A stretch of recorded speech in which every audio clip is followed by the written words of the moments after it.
Yəni bir var insan gecəni yəni boş şeyə görə, yaxud da haramlara, televizora baxdığına görə istiğfar etməsi. Bir də var, yəni onlar cənnət əhli nəyə görə istiğfar edirlər? İbadət edir və ibadətlə yanaşı yenə özlərini müqəssir görürlər. Yəni bu olduqca mühüm, yəni məqam sayılır. İnsan belə görərsə, onda namaz və yaxud da ibadətlər onun üçün yəni göz bəbəyi olur. Həcdən sonra istiğfar gəlir, digər əməllərdən sonra istiğfar gəlir və ona görə istiğfar ona görədir ki, yəni insan nə qədər əməli yaxşı yerinə yetirməsinə baxmayaraq yenə tam şəkildə mümkün deyil. Və ikincisi deyir, yerinə yetirsə belə, mümkün deyil.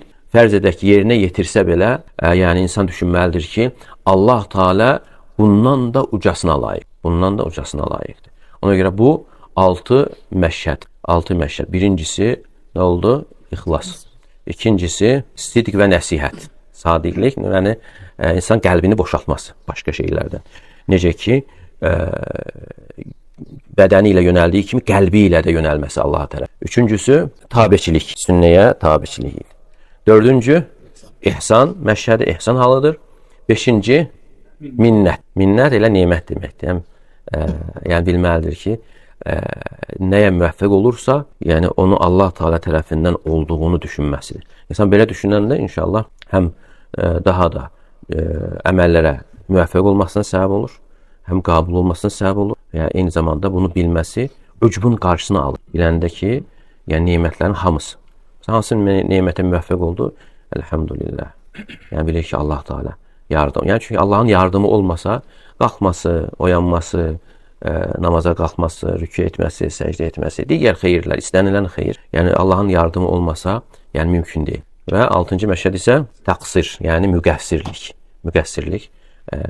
İnsan nə qədər yerinə yetirsə də özünü müqəssir görməsi. Yəni, necə ki, İbn Qayyim Rahimullah başqa yerdə gətirir ki, hər hansı bir dərəcəyə çatdığını düşünməməsi.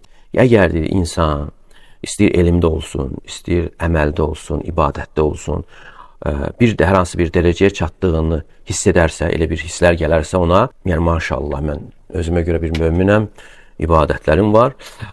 O bilsin ki, uçurumun kənarındadır. Dərhal oradan qurtulmağa çalışmalı, xilas olmağa çalışmalı. Və insan özünü necə görməlidir? Maraqlı bir misal gətirir. Özünü ayaq altında sındırılaraq tikə-tikə ovxalanmış saxsı qab kimi görməlidir. Saxsı qabda sındırılır, toza dönür. Toza dönəndən sonra yararsız olur. Yəni, qabdır, görsən, qab halında olanda istifadə olunur.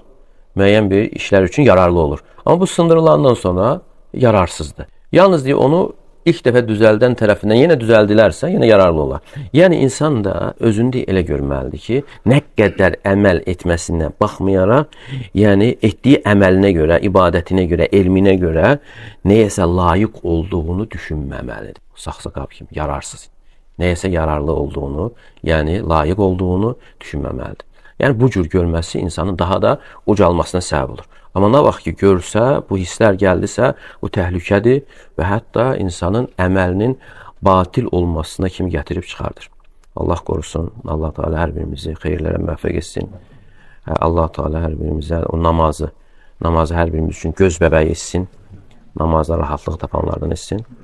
Və sallallahu aleyhi və Muhammed və alə alihi və sahbihi və səlləm.